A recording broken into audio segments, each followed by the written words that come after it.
Good evening and welcome to another episode of the Limerick Junior Soccer Focus with myself, Adrian Finnin, and joined once again by Aidan Ryan for this evening's podcast. Aidan, we've plenty to get through as we turn our attentions to the provincial Munster Junior Cup. But maybe to start off and look back at the FAI Cup last week and the action that took place there. The big game which we covered in depth last week was Fairview Rangers, Nationanicotty. Fairview ran out convincing 3-0 winners, Aidan. It was a comfortable day, it must be said, for Fairview. Overall, I suppose to start with the home side, what did you make of the performance? Yeah, they were very comfortable throughout the whole game. Adrian went with the team we kind of expected. Same midfield of AJ, Bradley and Duggan. Same. Well, Ellis was back in the team up top, with Coughlin and Rainsford either side of him, and you had Wayne Corbett right full. You had Jeffrey Judge again deputising at left full, and you Jason Cross, Jake Dillon and Aaron Savage in goal. And listen, did they get out of second gear? Hardly got out of second gear the whole game. I thought they were very comfortable. Controlled the football, bar the first maybe 15 minutes. But once they got into gear, they strolled through the game really, controlled it throughout. Thought Stephen Bradley was very good in midfield for him. Just didn't let Ashton get any sort of a foothold in the game. Even when they were trying to build a bit of momentum, Bradley just snuffed it out by making tackles, interceptions, and leaving the ball off and letting the players around him do their business. And took the goals well. Fairview, no real threat really at the back, bar a couple of half chances for Ashling, but I thought it was a very comfortable win.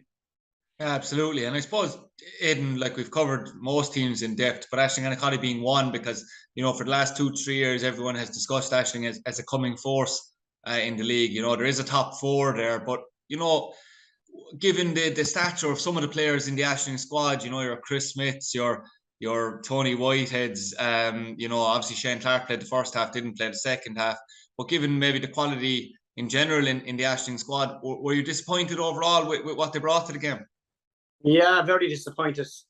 And a lot of those players, they just didn't get going. And we've been eulogizing the fact that they have a lot of quality in that squad, and there's a lot of resources put into the team. And, the whole setup out in Ashling, it's set up for a winning squad, but they were nowhere near the races on Sunday. Very disappointed. Adrian, it was very hard to pick out a player out of the 11 on Sunday, and that you could say, did themselves justice. You just couldn't pick one out between them, and even the subs that came on had no impact in the game whatsoever. Very, very disappointing display. Pattern of the play was quite poor at times, playing a lot of diagonals across the pitch that were going nowhere, some of them into touch, passes left short. Not sure whether they weren't quite sure whether they should have pushed up the pitch or maybe lengthened the pitch at times. Didn't see a lot of leadership on the pitch, and listen, they kind of went down with a damn squib, really. Yeah, absolutely, and I know that John Lycett was disappointed with the team's performance overall. We did mention obviously that it was going to feel like an absolute disaster for whoever lost the game. Aidan, I suppose looking at maybe Nationanicotty as a whole before we even move on. We said, there's a top four there. They'll probably be particularly disappointed with their performances. Obviously, against Kuna, they were beaten as well, which was a surprise. But they've lost to Fairview now. And then as well, they lost that game to Ballinanty out in Ballinanty. So they'll probably be disappointed with, their performances against the bigger sides. And does it take, for a squad like this, even though they have a lot of good players, does it take beating one of those squads before you'll truly believe that you can be in and around there for league titles? Yeah, but they've enough experience in that squad to be able to handle stuff like that, Adrian. I know Shane Tracy didn't start on Sunday, but you go through the team. I mean, it's little experienced players. John Mulready in goal. Chris Smith is a junior international.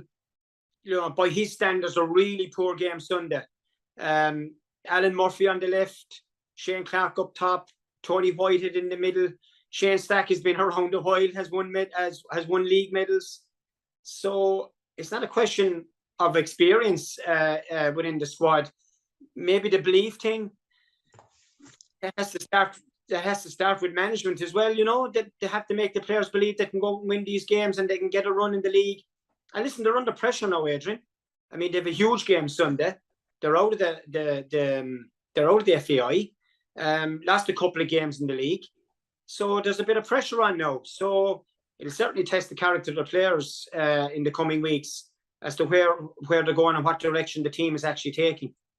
Yeah, absolutely. And just to move back to Fairview for a minute, Aidan, I know from speaking to you at the game on Sunday, you were full of praise for Conor Coughlin. He's probably going to be that bit extra motivated playing against Ashganacoddy, although I know he has played against them since his departure a couple of times at this stage. I know that, at the moment he's probably the most dangerous attacker in the league, it's fair to say. But I know that you think as well he might be one of the better junior performers in the country at the moment.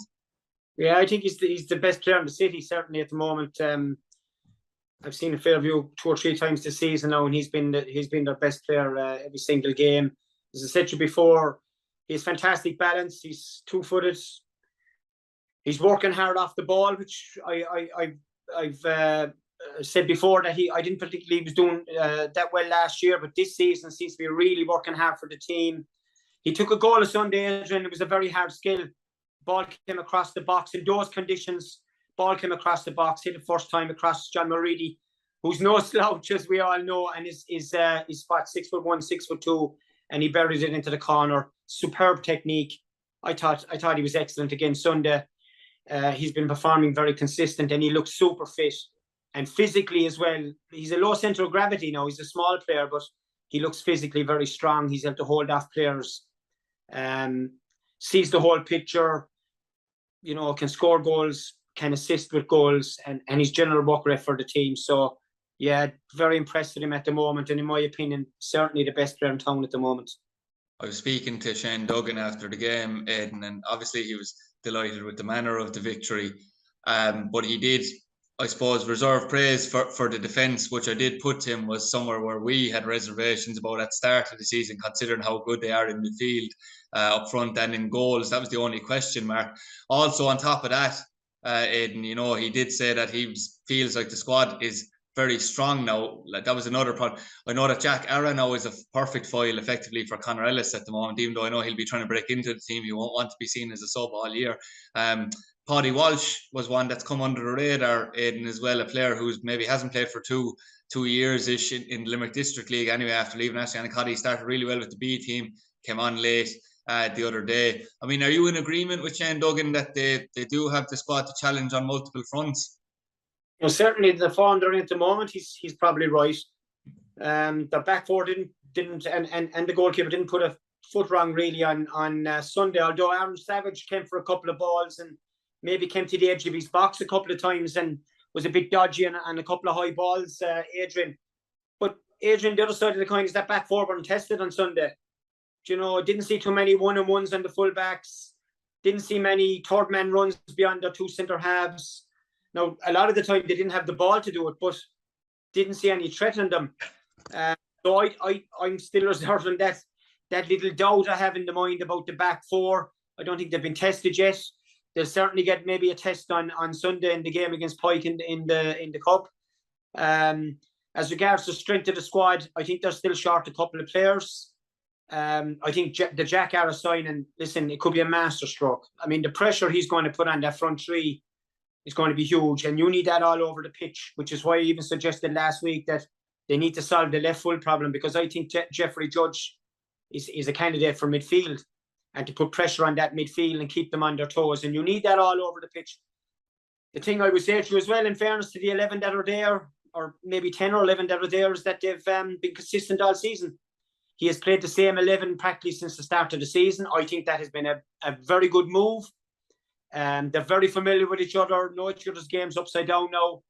I think there's a buzz, obviously a great buzz in training, and they're a serious threat in terms of all the trophies this season. There's no doubt about that.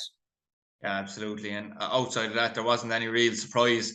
Aidan, you had Pike Rovers getting through their game with Nina. I know you were at that one as well. You had Lunkard and Kuna that, probably made hard work of the lower opposition they played against, both having 1-0 victories, but they got through the games. And Ballinanty as well against Cardavin. That was another game with a win for those sides. But I suppose we could talk all night about the FAI, but we do have to move on to the Munster Junior Cup with the amount of games that are being played, and even all Premier games that are being played this weekend. it feels like a Fairview show at the moment, but this is a huge 2 weeks for Fairview. I mean, they go down to play Pike Rovers. They're arch rivals for years. These games, Aidan, are notoriously, we saw it last year towards the end of the season, notoriously tight. They can be very scrappy, there's no doubt about it. They're probably not games for the purists ever, between these two sides. It's going to be a huge encounter in Crossagala on Sunday in the Munster Junior, with Fairview absolutely eager to maintain their Munster crown. It's going to be a massive match. Just before I go to that, Adrian, a shout out to Newport, because they had a very good win over Janesborough on Sunday. Yes, excuse me. They won't be happy with you now after that one. I know, yeah. We can't ignore it. They beat a Premier team. Janesborough still have a big name in football. They're not the same team. They were obviously the same squad you had a few years ago. But great shout out to Davy Ryan and co out there. It was a brilliant victory. Sean O'Brien, who's just come back from his travels abroad, came on and with one of his first touches scored the winning goal. So kudos out to them. As regards the big game of Sunday, listen, do you get a bigger game than Pike and Fairview in football in the town? You don't really. It's a fantastic fixture. Some great tussles last year. It's sure to be a real dinger of a match again Sunday. They're not always classics, Adrian, but listen, for real football people, they're intriguing when you're up at the matches to see how tactically the teams approach the game, how certain players perform against the opponents they're up against. It's a huge game. They both had decent wins Sunday. I watched Pike, as you said, Sunday morning. Horrendous conditions, I must say. And always seems to be worse up in the Pike field for some reason. Wonder how. But it wasn't a particularly good game between Pike and Nina. They were well in control in the first half. Conditions were a small bit better than they were in the second half. Nina decided to defend very deep, Adrian, and let Pike come onto them. And all it did, in my opinion, was let Shane Walsh run the game. He was just passing the ball off the pitch, as it were, controlled the whole match for 45 minutes. They got a lot of corners and free kicks in the last third of the pitch. Scored two from set pieces. Nina weren't comfortable defending them. And look, in the second half, Nina pushed up a little bit more to the half-a line and made the pitch a little bit tighter. The game evened out a little bit, although the conditions did deteriorate, but Pike ran out very comfortable winners in the end. He played a 3-5-2. Great to see, obviously, Shane Walsh back in the team and playing so well. I think he played for about 70 minutes, and I was very impressed with him. I thought he did really well. Steve McGann done that at his best. Also did quite well, but I thought Pat Mullins was outstanding. Didn't have a lot to do, but very, very fit. As fit as I've seen Pat Mullins in years. And as you know yourself, Adrian, Pat Mullins is a no-nonsense defender. When there's danger there and he has to clear the ball, he does it. When he can pass the ball, he does it. Always takes the right option. Good decision-making. Owen Hanlon on his left, Adam Lipper on his right.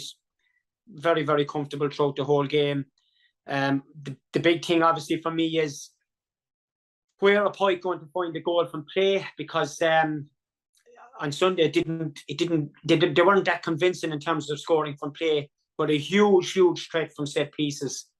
And obviously, Robbie Williams will have to think about, and we're flagging it every week, how are you going to deal with the front three of Fairview? Yeah. And we saw last Sunday, Adrian, with Ashling, they didn't stop the supply. You got to try and, if you can, stop the supply to those wide men, especially Rainsford and Coughlin. If you can do that, well and good. If you can't do that, you're in huge trouble, obviously, and then you have to try and stop those two players from doing what they have been doing since the start of the season. So Robbie Williams will have a lot of thinking to do before that game Sunday morning. Yeah, absolutely. I know, obviously, know Pat Mullins from playing for Pike for so many years, Aidan, and he's a fellow who, in some ways, would frustrate us kind of average Joe Soaps playing junior football, because he doesn't often play for Pike until some of the bigger games at the start of the season, and he still turns out to be one of the better players, which I really don't know how it's possible, because obviously we know his GA commitments with St. Pat's as well, but seems to make the transition seamlessly every single time. Incredible, really. But as you said as well, there's going to be, you have to stop the supply. I suppose there'll be a lot of emphasis on the midfield battle, like there is in every game. Aidan, you mentioned there that Shane Walsh came back. I suppose it was a surprise actually to a lot of people how quick he came back, where a lot of people thought he'd be out for a lot longer. And he seems to have come back and been right in the mix for Pike in the last 2 to 3 weeks.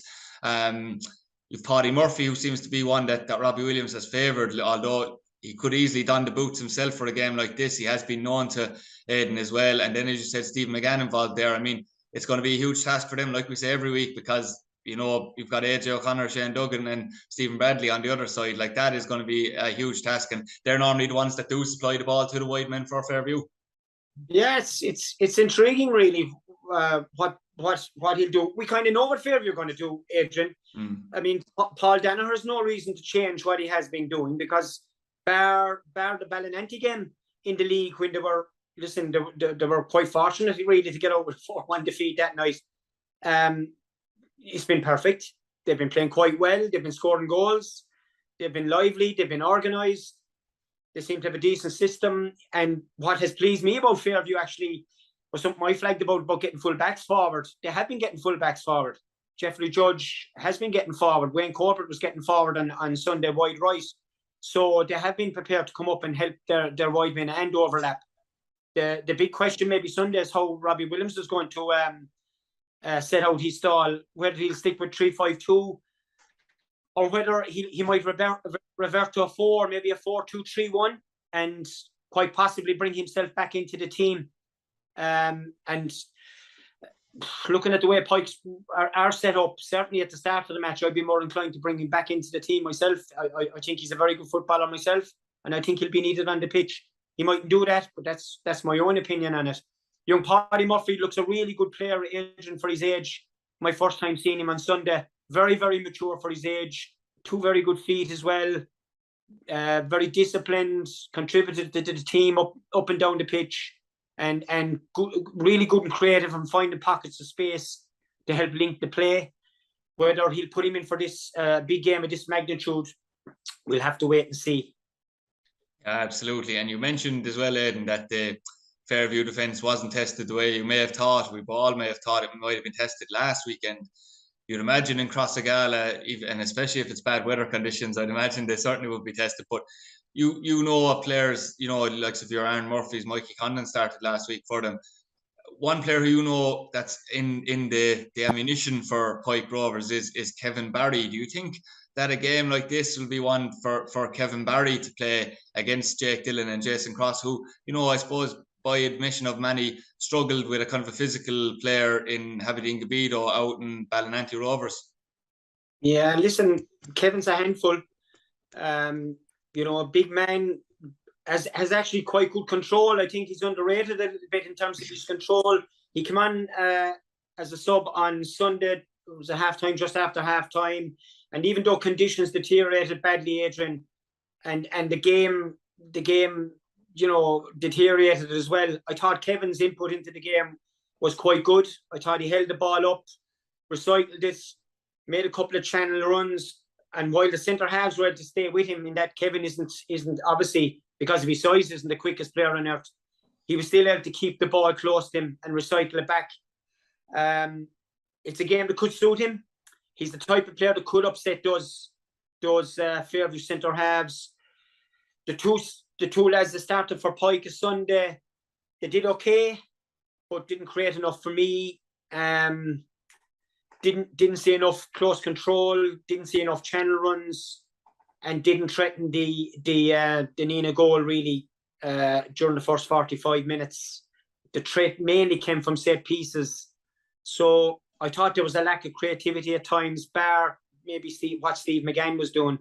So again, it'll be intriguing to see how Robbie Williams sets out the team on Sunday. But listen, he hasn't done too bad against Fairview towards the end of last season. He seemed to have a handle on it. So we'll see what he comes up with.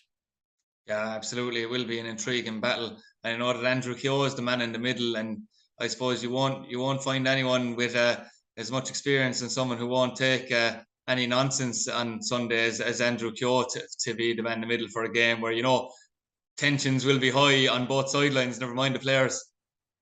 Yeah, I've no problem with what the officials will do in a big game like that. I think they'll be grand, and Andrew did a game on Sunday against Nina and did a fine job, so I'd have no worries on that score. Yeah, absolutely. There's 2 other Premier clashes I wanted to speak about as well, all Premier clashes in this Munster Junior Cup, one being Janesborough and Regional. You mentioned it already, Janesborough will be looking to bounce back from that defeat to Newport. last week in the FAI. In typical Shane O'Hanlon fashion, he said that he won't lose, despite being disappointed, he won't lose any sleep over the game, and on to the next one last week. So a huge clash, plenty of history between these two teams as well in cup competitions. I know from even your time involved as well, Aidan, but time has moved on since those times. Two very different sides in the majority of cases, and a different manager on the regional side.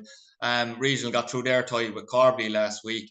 It's probably a difficult enough one to call, isn't it? Because Janesborough managed to strengthen their squad in recent weeks, and you'd imagine you'd see a bit of a backlash in performance from their players. Yeah, Shane has managed to bring in 2 or 3, which will certainly help the squad. And look, as we've said already, obviously the squad isn't what it was a few years ago. There are different times for Janesborough at the moment, and the priorities are different in that they'll want to make sure their survival in the Premier League and get as many points on board as they can. Having said that, you don't like losing to lower opposition in a cup, Adrian, and it does affect morale. So that defeat for Newport will have hurt them. So I'm assuming that in training this week they'll be doing a bit of work to get the squad back on track a little bit before that game against Regional. I think Regional will go into the game as favourites, obviously. I think they've beaten Fairview or beaten Janesborough in the league already, Adrian, quite comprehensively. Yeah.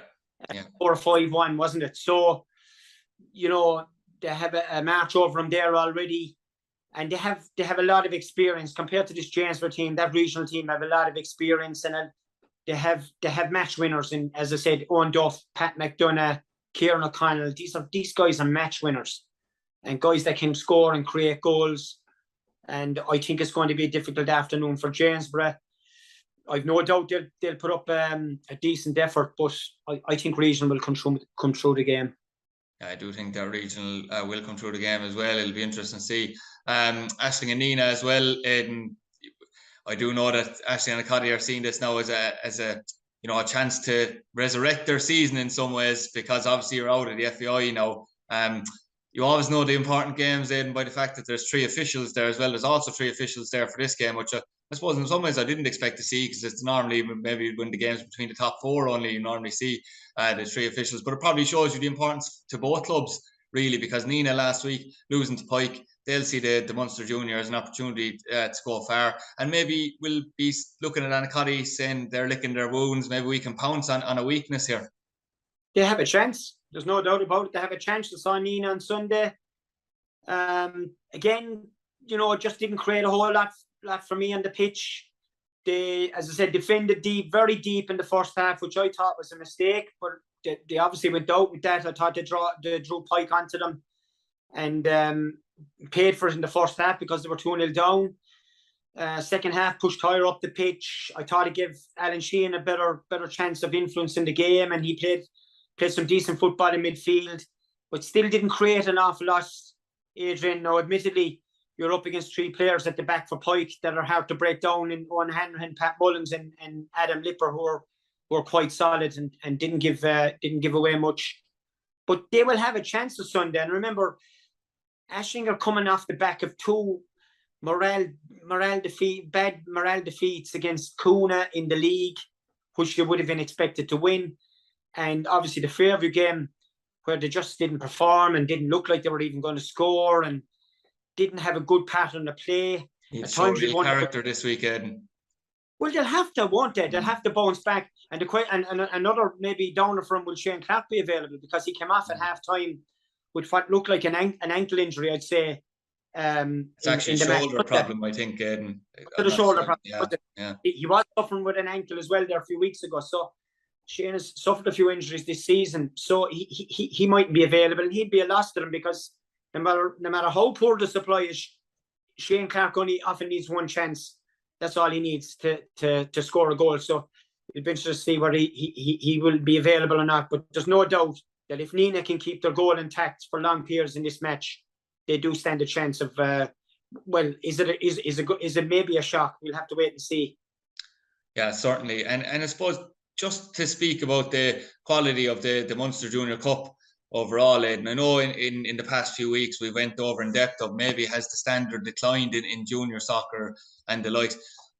you know, you've got strong squads. Obviously, Limerick is the dominant force, really, at this stage. You'd imagine you're kind of almost disappointed when you don't see at least two Limerick sides maybe battling it out in semi-finals in the Munster at this stage. Because even though your winners of the FAI are Villa, you've also got St. Michael's, who are notoriously get to the later rounds a bit. I suppose the lack of a strong Cork representative at junior level due to the likes of the Munster Senior League means that maybe, you know, it poses an unbelievable chance for Limerick sides. And as I said, you'd almost be disappointed not to see Limerick side winning it. Yeah, the record of Limerick teams in this competition, especially over the last 9 or 10 years, is fantastic. Definitely the drop in standards in Cork is due to the Munster Senior League. You're spot on there. Now, the junior version of the Munster Senior League, there's always one or two there who'll put up a bit of a fight. But after that, you'd wonder with some leagues what is going wrong, and obviously the standards are being affected. You have Villa, you have the likes of Tramore and a few more of them in Waterford.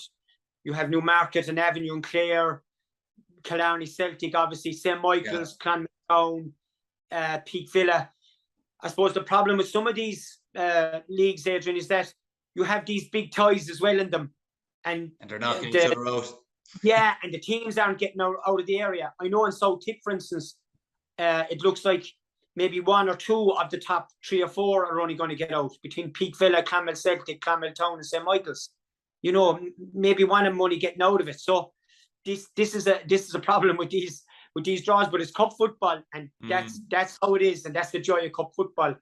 But there's no doubt we're expecting a Limerick team to get to possibly a final again this year and hopefully win it.